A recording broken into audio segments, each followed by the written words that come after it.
Hi, welcome to Tent Talk, the Farmers Market podcast. This show is all about farmers markets. Whether you're a farmers market manager, a farmer, or a food producer selling at farmers markets, or just a curious farmers market shopper, this is the podcast for you. For today's episode, we're going to do another roundtable discussion with the Tent Talk hosts, and this time we're answering questions from farmers market managers. I'm one of your hosts, Justine Marzoni-Mead. I'm a hot sauce maker, event facilitator for the Intense Conference, and I'm a vendor at 4 weekly farmers markets. Hi, I'm another one of your hosts, Bridget Myers. I've spent years as an on-site and off-site farmers market manager, and I've done it all from pulling permits to social media marketing.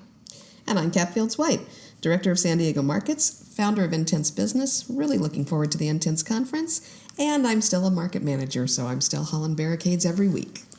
All right, so welcome back to Tent Talk. So like I said, today we're going to do something new, and instead of interviewing a farmers market expert, we're taking advantage of our own expertise here at Tent Talk to answer some questions that we've received from farmers market managers. A lot of what we do here at Tent Talk is trying to educate our listeners. We do that every year at the Intense Conference. The 2019 conference is coming up in February, and we also educate our listeners through Vendor 101, a class that we run about once a month to help new vendors at farmers markets learn all they have to do to get into markets. But today we're going to be answering questions specifically for farmers market managers and all the wackiness that goes into running a weekly event. So since I am not a market manager, I'm going to be asking Kat and Bridget to weigh in on some of our questions that we received. You ready? We're ready. We're ready. Okay. So our first question is this. I keep receiving applications for the same type of products over and over and over again. If I see one more application for a cold brew or kombucha vendor, I might just scream. Cold brew. So much cold brew. Our markets are lacking in the pantry area on items like mustard and jam, but no one seems to be making those right now. Help. Oh, I feel your pain. We're always looking for jam here.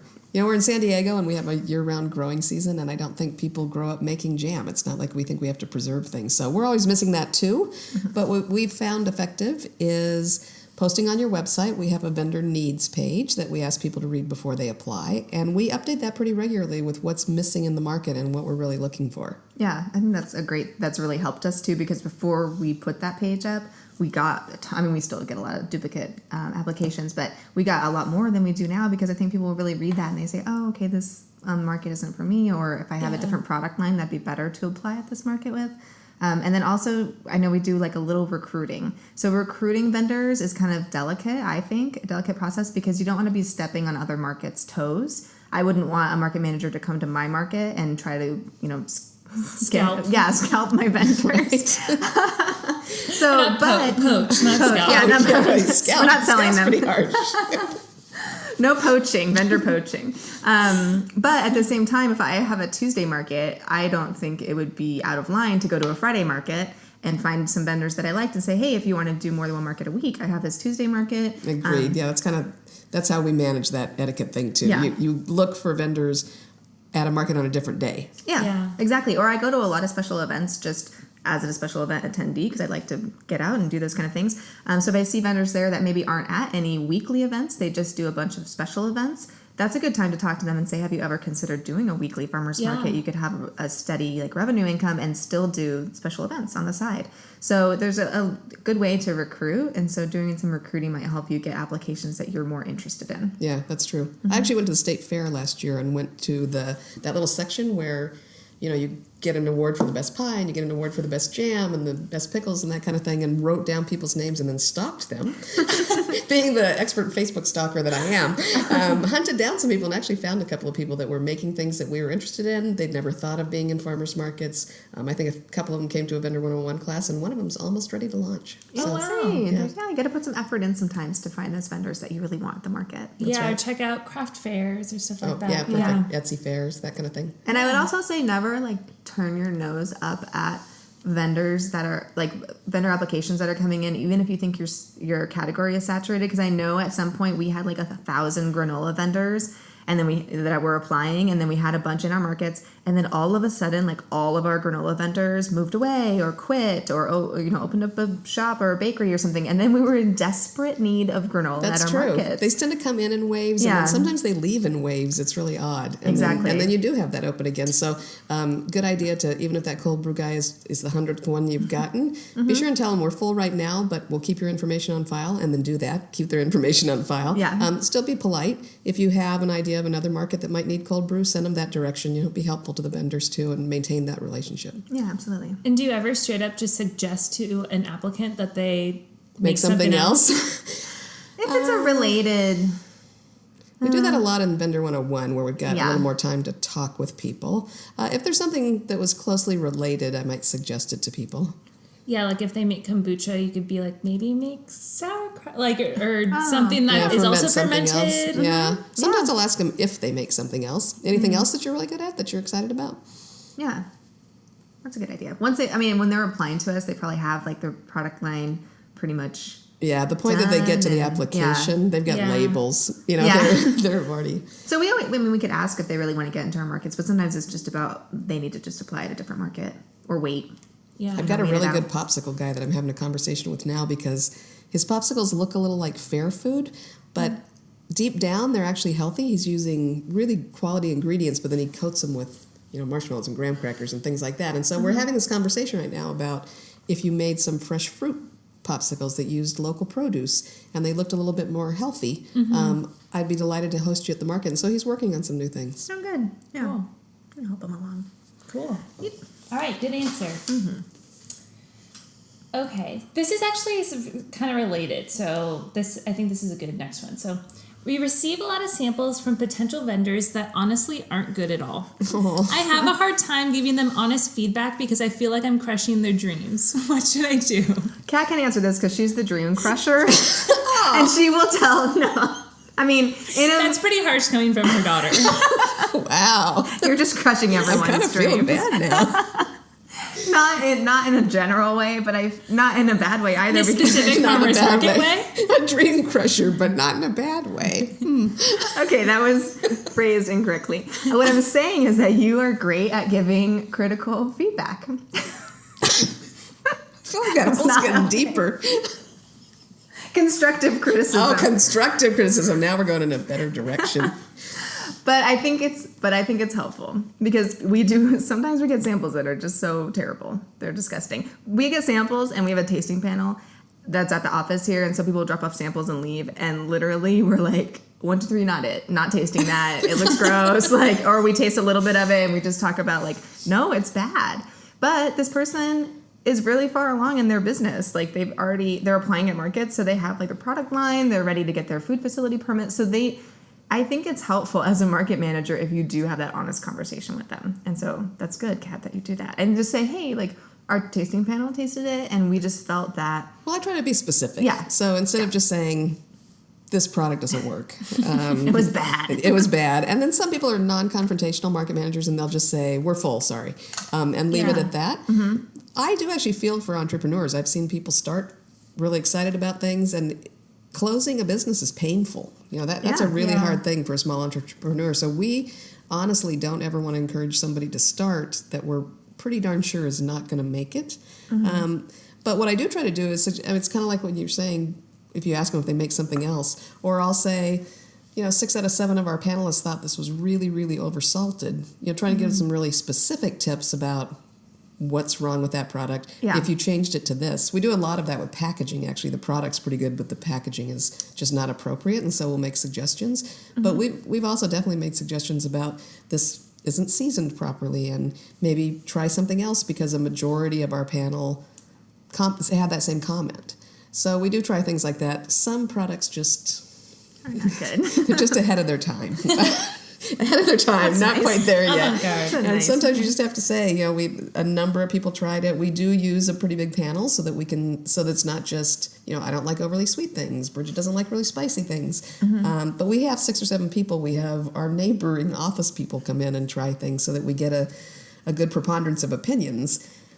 But if everybody doesn't like it, we ask them why, so we can give them some specific feedback. But sometimes we just have to go back and say that. Yeah, so to this question, is it just you tasting it? I mean, I don't know how other market managers vet their vendors, but is it just you get the samples and you taste it, so it's all about your taste? Because that could also be part of the problem if you think that some stuff isn't good. Maybe it's just you and your taste, so maybe get that panel. I feel like that's really helpful to get a handful of people to try. Because there's going to be so many different kinds of people at the market. Yeah, we want to make exactly. sure a lot of different kinds of people And it's try it. easier to share the responsibility to say, like, I had my team tried it, so just Right. like, I tried it and didn't like And it. it didn't like Yeah. it. Right. That's Yeah. not really good feedback. Yeah, and usually I think they're appreciative of I that. have to say, though, this actually isn't an ongoing problem. We do occasionally get samples that we don't like, but we don't get a lot of samples that we don't like. No. I'm not sure why. Maybe because we vet them a lot.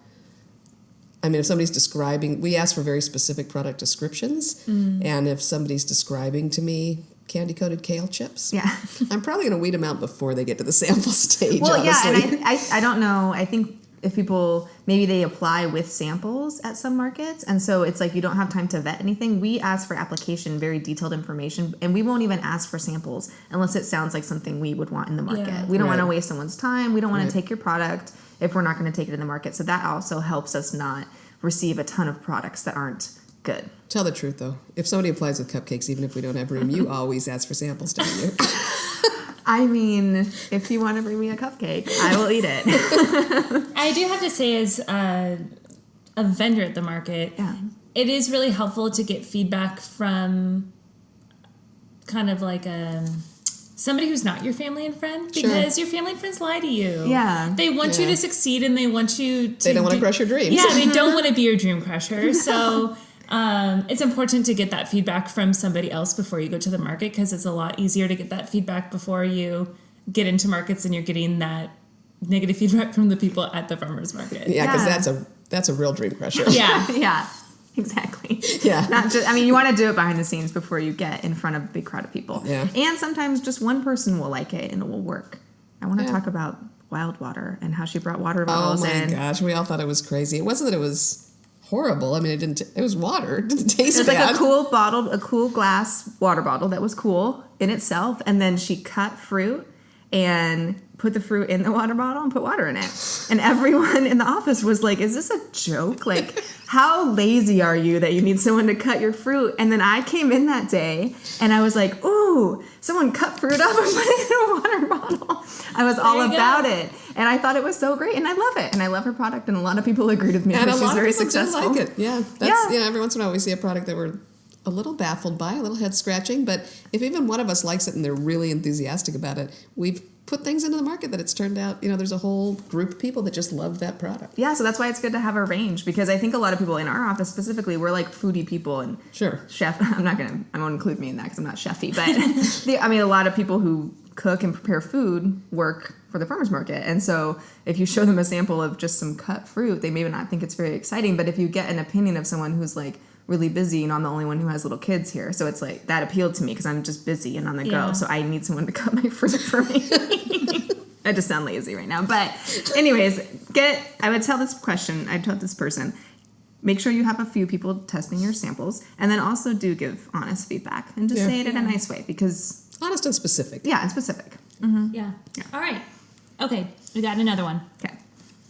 I manage a volunteer-run farmers market that has been around for almost a decade. There's a core group of devoted shoppers, but we could really use more foot traffic. We don't have a lot of resources for marketing, and everyone already donates their time to keep the market alive. Is there any way to get more shoppers without a huge outreach budget? Boy, so first of all, I'd say this is a false premise, and that maybe what you should be thinking about is developing a budget, finding some sponsors and things. So there's that. But I know that there are small markets that run entirely with volunteers and with no budget. And when that happens, you've just got to be really creative and really persistent in terms of marketing.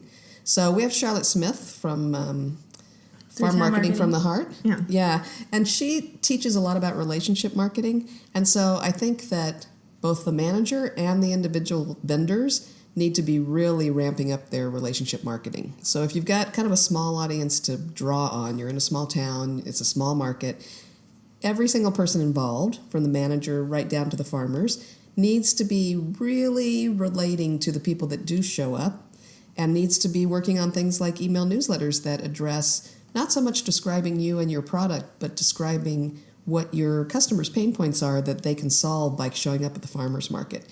Really direct, targeted marketing, a really strong email newsletter following, social media, which is not something that costs a lot. It does require you to invest some time and to do it consistently to be effective, but all those things really make a difference. Bridget? Yeah, I definitely agree with all those points. I know it's hard. I mean, if you don't, so the question says they don't have a lot of resources for marketing, and everyone already donates their time. I mean, that's difficult, but it is about just getting invested in the community and just talking about it. Like I've said before, like those off-market hours conversations that you have with people in the community. I mean, that doesn't cost anything. Absolutely. If you're just out at dinner anyways. You're at church, you need to Yeah. be talking to that group. If you You're have a at- book club, Yeah, you're are at you your talking kid's about your school. farmer's market? At your kid's school, perfect. Send out an email to the school and just remind everybody that there's a cool farmer's market in town. I mean, those kind of things don't cost any money. Or stop by the school with a basket of fresh fruit and produce. Yeah, exactly. Get to know that school office manager. She'll make sure the rest of those folks know. So Yeah. it's, Yeah, it's really absolutely. building those relationships. You might also look, though, at some of the basic things. Are you in the right location? You know, it may be deeper than just your lack of outreach funds. Yeah. It may be that there's something inherent that needs to be changed about your market. We had a market for a long time that just struggled, and 6 years later, we finally managed to move it to a much more visible location. It was only 6 blocks from the original location, but the tone of the neighborhood was just different enough that it completely changed the amount of turnout that we got. Yeah.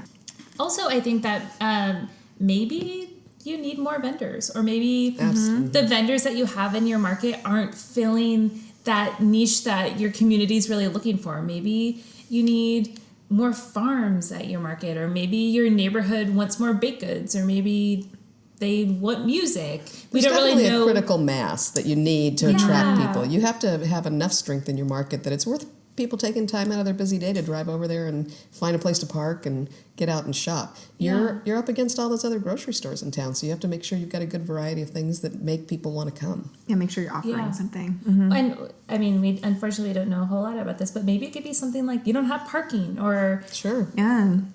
there's not enough shade, or something like that. So maybe rather than just saying, hey, we don't have a budget to put ads in the newspaper, or we don't have a budget for this, maybe just look a little bit more critically at your market and say, what are we lacking? What are things that we could change without a whole lot of money that would better service our community? Yeah. Maybe And it's if you, time for a survey. yeah, if I was going to say, if that's you a have a good core point. group of devoted shoppers, great. Ask Yeah. them. Say, Ask them hey, you why come they back come. every week. Why do you come? And what are some things that we can do? You can just be honest with them. Just say, this is a volunteer-run farmer's market. What are some cool, like, grassroots things we can do that don't take a big marketing budget that would help, make you come even more, or would help get your friends to come? Just ask, and do it before you're at on your last leg on the market. Yeah. Do it soon. Yeah, it's good that you're recognizing that you've got a problem, so you can jump on it now. Yeah. But reach out to the people who do love you and ask them what would make them more likely to share that information with their friends and family. Yeah. And we were talking about this earlier, and there's a question that asks about this, so I'm going to kind of just roll it into this question about sponsorships. Yeah. And that's a way to get some revenue that you could use on marketing or whatnot. So, Absolutely. And if you have, once a sponsor signs up, you've got not only their money, but their hearts and minds. So if you've got a business that's backing you and their name is on your banner at your information booth, they're likely to tell their customers to go to the market. This is something that we're backing, that we're behind, that we're supporting. They'll ask people that they come in contact with to support it. yeah, good point. Yeah, we're a part of this. This is our community. Yeah. And it helps a lot. Cool. Okay, so we have one more, and this is kind of just a short question. What do I do about chronically late vendors? Can anyone answer that for us? There's a lot of things you can do. Yeah. Sometimes they're late just because they don't understand why it's important to be on time. Yeah. And we've been able to solve that problem with some people just by having a good, clear conversation with them about the fact that when they arrive late, it's not only affecting their sales because they're not taking advantage of all the time that the market's open, but it's affecting everybody else's sales because as shoppers walk up to the market, if if you had half chronically late vendors, you've got a different question you should be asking. But if you've got a few booths that aren't set up yet or the tents aren't even popped, shoppers aren't going to have confidence that the market's open and ready to sell. And so that's going to affect every single vendor that's in there, even the ones that got there early and are all set up and ready to go. So it's not fair to them to have somebody popping in late. And then there's a bunch of other things that happen when people are late. You don't know how to reset the tents. You don't want to leave a hole in the market. So if you're late, we don't know for sure that you're showing up. Did you have an accident? Are you sick? Yeah. That's what I tell the vendors too. If I have to have like a heart-to-heart talk with vendors that are just always like 10 minutes late, it doesn't seem like a big deal to them. When I talk to them and they're like, oh, what's the problem? I'm like, I need to talk to you about how you're late. They're like, what? I'm just a little late. But as a market manager, when I'm setting up the market, I'm holding this spot open. I know that's their spot. They're not there. They're not there. I'm walking around, setting other people back. I don't know what to do with that spot, so I can't move on to my next task in the market until I know if that vendor is going to arrive that day. So we set barricades and put caution tape up, and if that vendor is not going to come, if they really aren't going to be there that day, I have to move their neighboring vendors to kind of scooch them in so there's not a big 10-foot hole in the markets. There are things that are just, and that's just clicking away in the back of my mind if you're late. So, and then when you do arrive, you're hauling your things into the market. It looks sloppy. It makes the market look sloppy. I mean, we're not your employers, but it's a very special relationship that market managers have with vendors because you're our clients. We're kind of your boss and landlord. You're our tenant. Like, I mean, it's a complicated relationship, but we need everyone to follow the rules, and that's why. We don't put rules in place for no reason.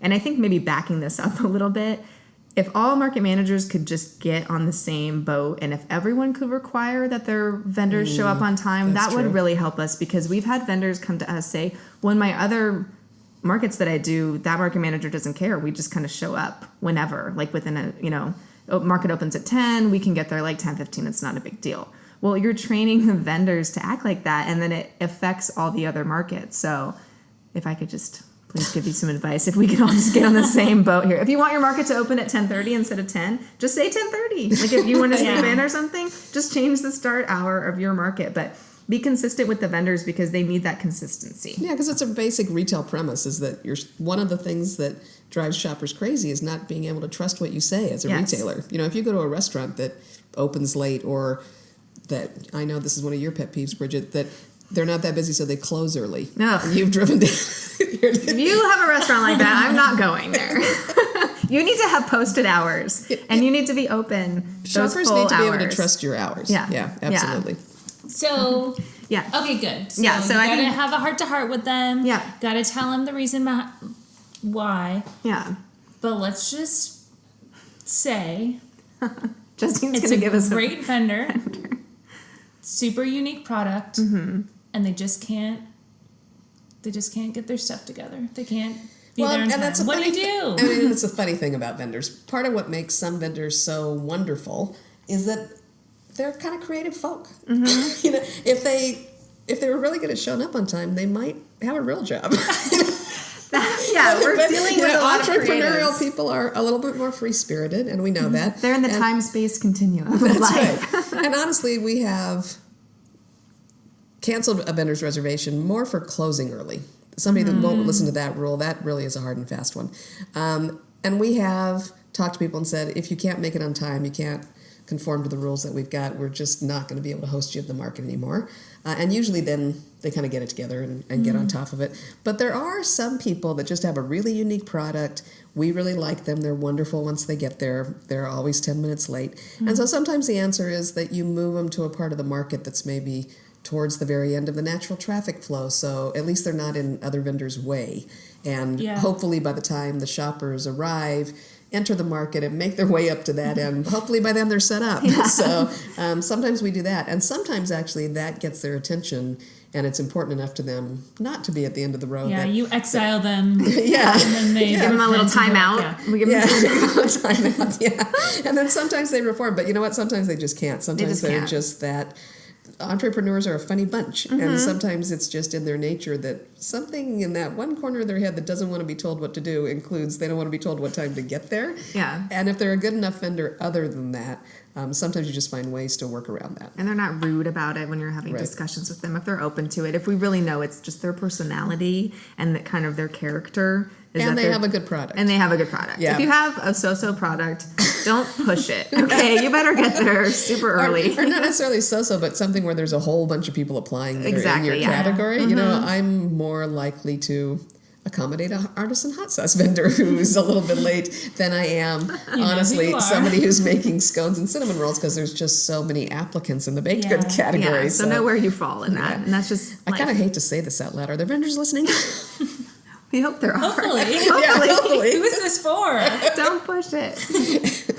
Right. Okay, so to wrap things up, we do have one more question for the week, and this week I want to know. So, asking you guys as market managers, what do you think the best way, or how do you support your vendors? What can you do to support the vendors in your farmers markets? Oh, I can't wait to hear your answer too, Justine, since you're on that end.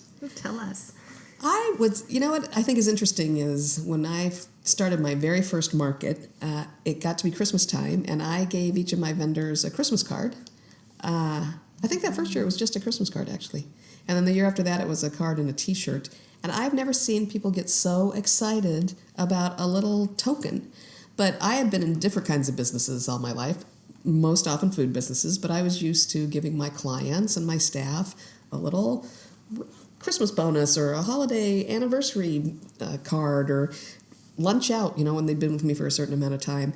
Those little things that just show people that you appreciate their business. And I had so many vendors, literally dozens and dozens of vendors say, I've been in this other market for 12 years and nobody's ever said thank you. They've never given me a card. They've never given me a T-shirt. So remember that as Bridget says, we have an interesting relationship between managers and vendors. But remember, vendors are your clients. They're part of what makes the whole thing work.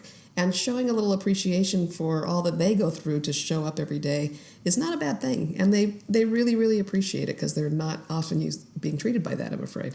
Yeah, absolutely. I think we do an annual vendor party.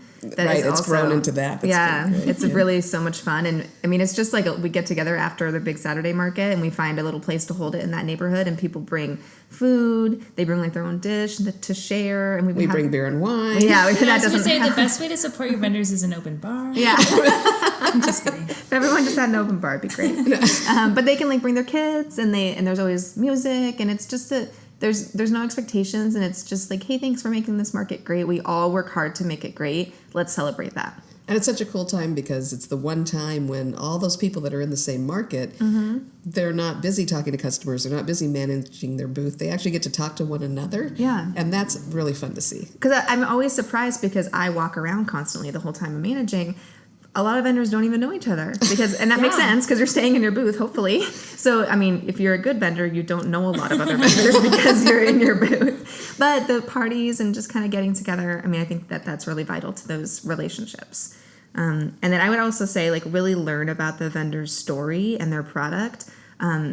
People try to give us samples, and, you know, they always want to, like, give their product to me and stuff, which is great. And I try not to take too much. There's some farmers that'll just give me all my groceries for free, and honestly, like, I want to support you monetarily, so I want to buy your product from you, so I'll obviously appreciate a discount, but I really like to make sure that I'm really trying all of them and keeping up on new products, and so I can speak about the vendor's products really from experience of enjoying it myself too. I don't want to just be at the market and have the same 5 vendors that I buy from all the time. I want to really explore everyone's products and really get to know them, and, you know, why do you make this? And we go through that at the vendor application process, but really kind of keep up with that story and what's new. And you're doing this special event. That's so great. And I can tell my friends, hey, go find my favorite vendor at this special event. And, you know, keep those things in mind. Like, they are our clients, and then they're kind of, you know, just a part of our market as a whole. So can I, you know, be relatable to them? Yeah. Yeah. What do you think, Justine? I have a lot of thoughts. Tell us how we can do it. I think one of the best ways to support your vendors is just by acknowledging that they're also running a business. And it's weird. The relationship is very complex. And I think that sometimes people forget, like, you know, we're both running businesses and we have to work together to do that. And I think one of the easiest ways to do that is just by having a lot of communication. Like, if there's going to be a special event at your market that week that might impact sales, either, you know, benefit them or kind of impact them more negatively, tell your vendors ahead of time. Let them know, like, hey, there's going to be, you know, this band is visiting and they're going to bring in this new people. You might want to bring more stuff. Or, hey, there's this other event happening in the neighborhood that might draw people away from the market.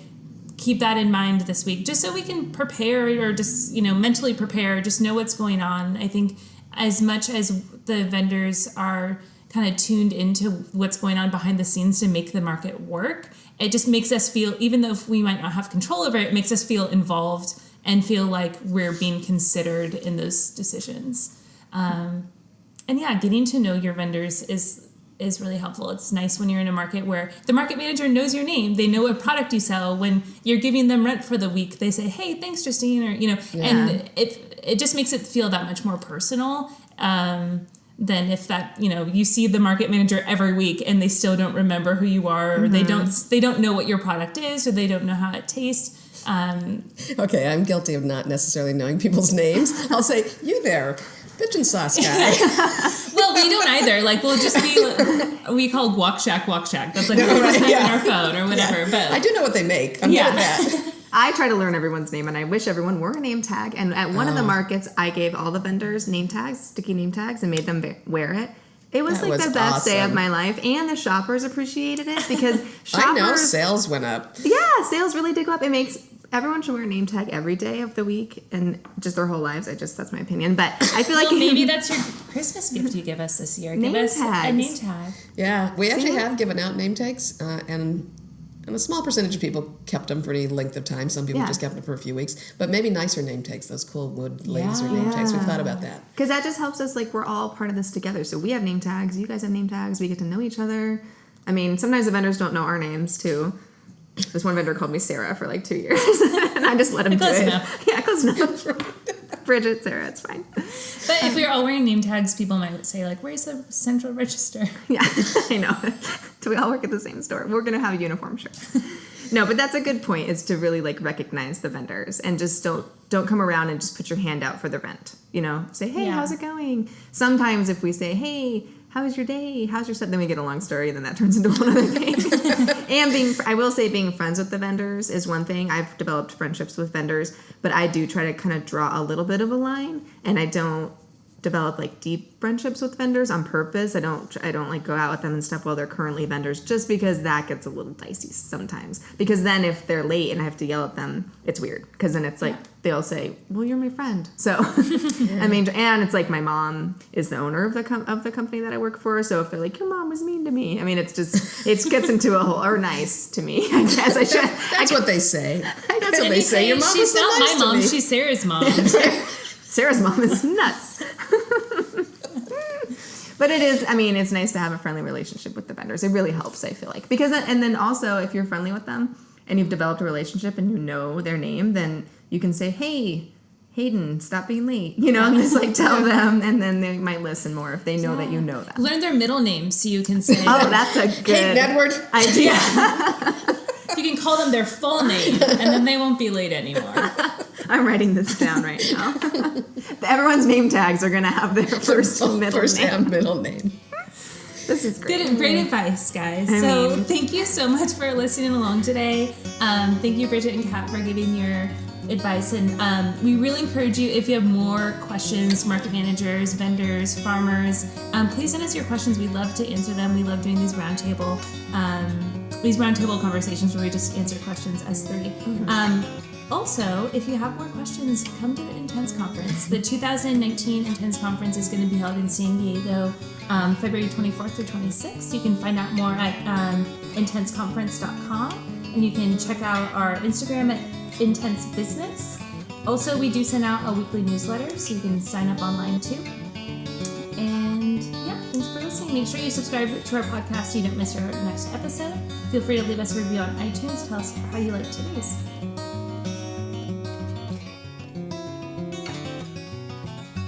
This podcast is produced by Intense Business, where passion meets profit. Today's episode was recorded and edited by Justine Marzoni-Mead. Original music by David Mead. Special thanks to Vendor 101 and San Diego Markets.